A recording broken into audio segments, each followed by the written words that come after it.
Hey everybody, I'm back. And in this second video, we're going to be looking at some irregular figures and trying to figure out how do we find their area. For example, look at this figure here. It says find the area of the shaded portion. The shaded portion appears to be orange. And when you take a closer look at it, sometimes people will say, well, do we have four triangles? I mean, they're almost like triangles, except we have a side here that is curved in each of them. So they really aren't triangles. So how would I find the area of the orange regions? Can I find the area of the orange regions? Actually, yes, we can, but we need to use a little bit of strategy. And let's look at this figure more closely and see if we can identify any shapes that we do know. I look here and it's 18 inches wide. It's 18 inches high.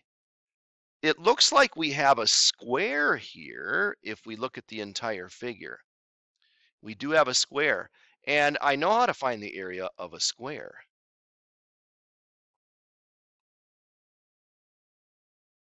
Oops, get that box out of there somehow, if I can. I know how to find the area of that square. The problem is the entire square isn't shaded in. We have a big, huge circle here that is not shaded. I know how to find the area of a circle.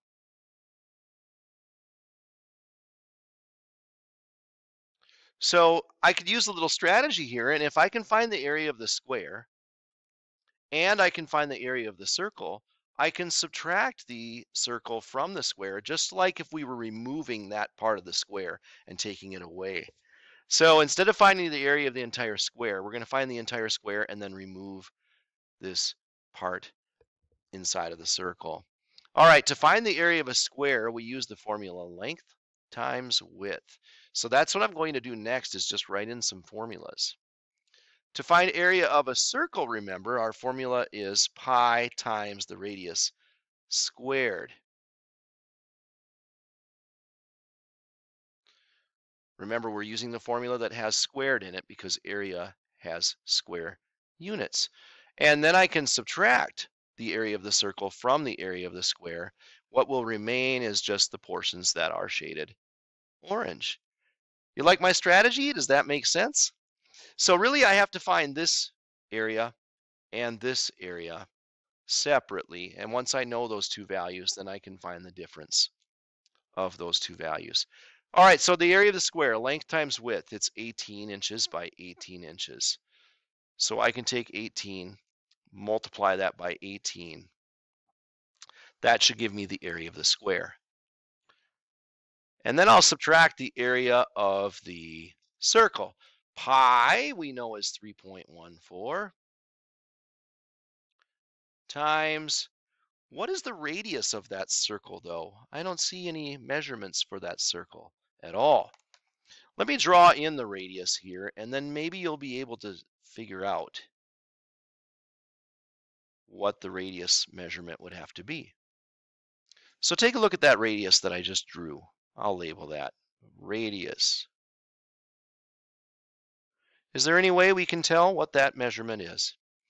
Well, the square is 18 inches all the way across, so its diameter would be 18 inches. If its diameter is 18 inches,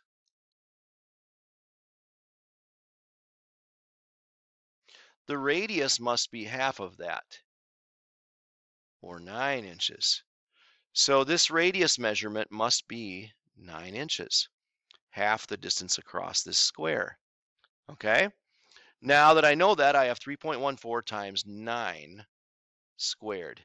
It's pi, 3.14 times the radius, 9 squared. Okay?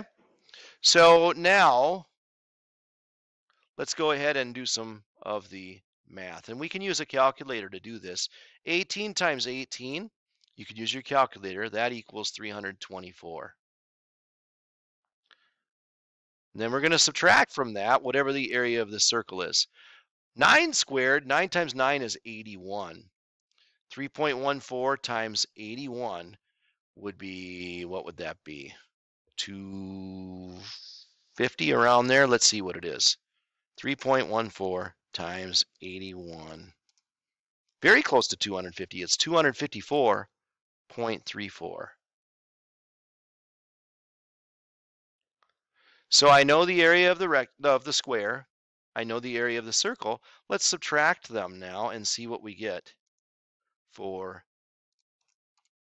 a difference. And I get 69.66. Okay.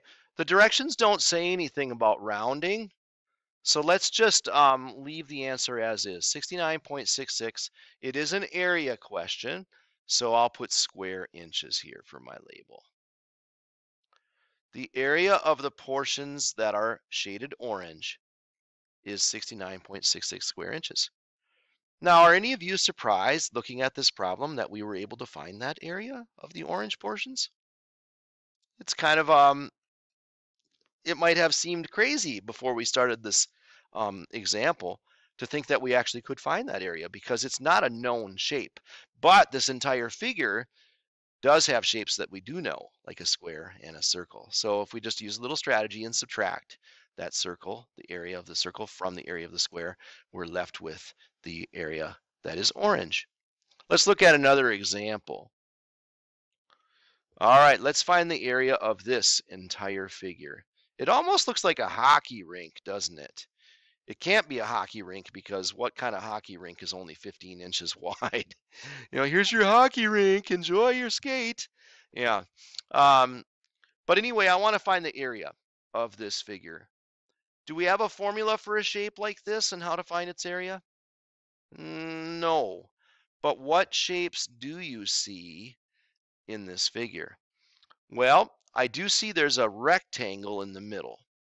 Can you see the rectangle? Right here. Can we find the area of a rectangle easily?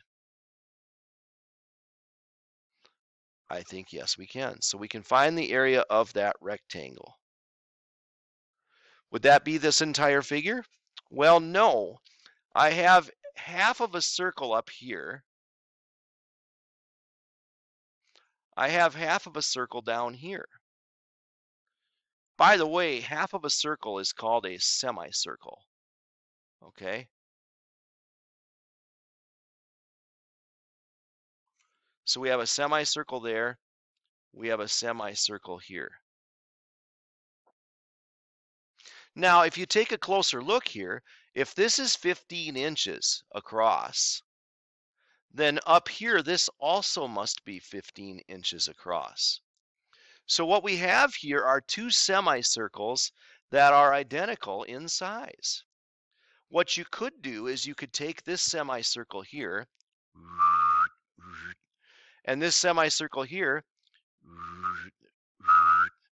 and you could move them, click them together. Here's one of them.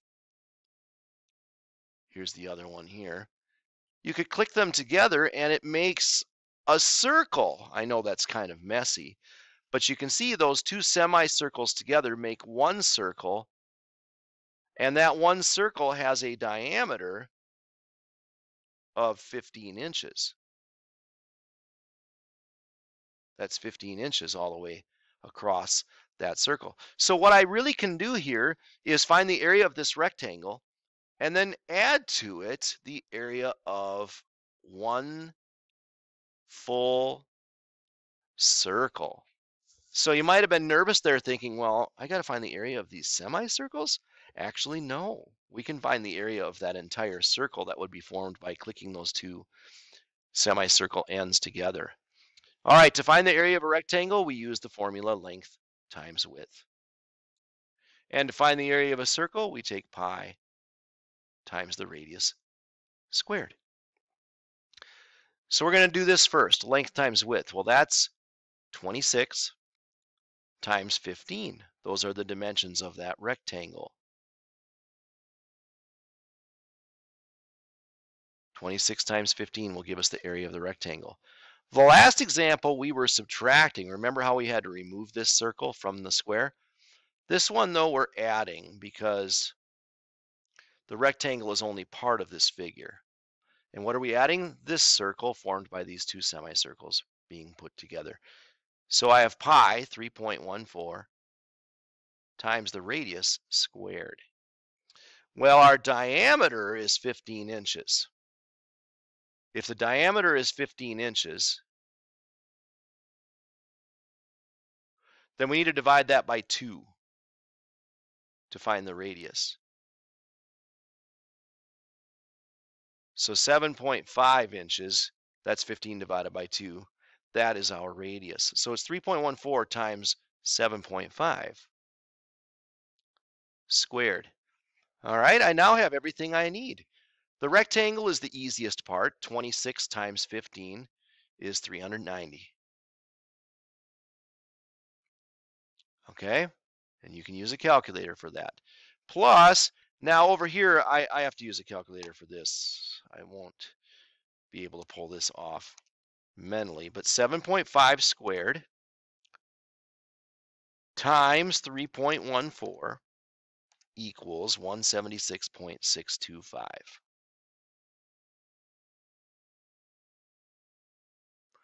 Now I have the area of the rectangle, the area of the circle, add them together. So I'm going to add 390 to 176.625, and we get 566.625. It's an area question, so I'll put square inches for my label. I didn't put any directions on this page, so there isn't any instruction here to round to the nearest tenth or anything like that. If we did round to the nearest tenth, it would just be 566.6 square inches. And that's your area for this entire figure. Let's look at just one more example here quickly. Find the area of this figure. It's shaded yellow. And does this one have anything in common with the first example that we did? I think it does. In the first example, we had a square, and then we had to remove a circle from inside of it. This figure, it looks like we have, if I were to continue down the side here, and same thing over here, we'd have a big rectangle, wouldn't we? So I could find the area of that rectangle. But then I have to subtract or remove these parts that are not shaded yellow. And what I have here is a semicircle on the left. I have a semicircle on the right. And these semicircles happen to be identical in size. I could put them together to make one full circle. So we're going to subtract the area of that circle. Okay? The question, though, is what are my dimensions? You know, rectangles, we take length times width. Circles, we do pi times the radius squared. And then we'll subtract to get our portion that's just shaded yellow. So you're finding the whole rectangle, you're removing that circle. Length and width, 14 meters by 10 meters.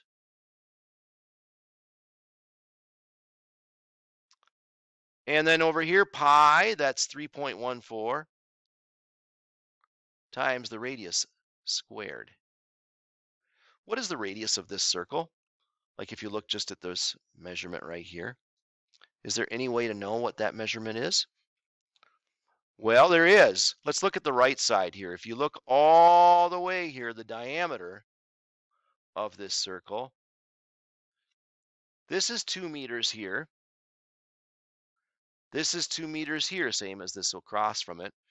If you take your 14-meter height and subtract 2 and then subtract another 2, you're left with 10 meters here for the length of this diameter of the circle. Now remember, I want to know the radius. If the diameter is 10 meters, then the radius would be half of that, which is 5 meters. So it's 3.14 times 5 squared. We just found all the information we need. 14 times 10 is 140. Minus 5 squared is 25. 25 times 3.14 is 78.5. Subtract these and you're going to have the area of the portion that's yellow. And what do we get? We get 61.5. square meters because it's an area question. All right, good luck on your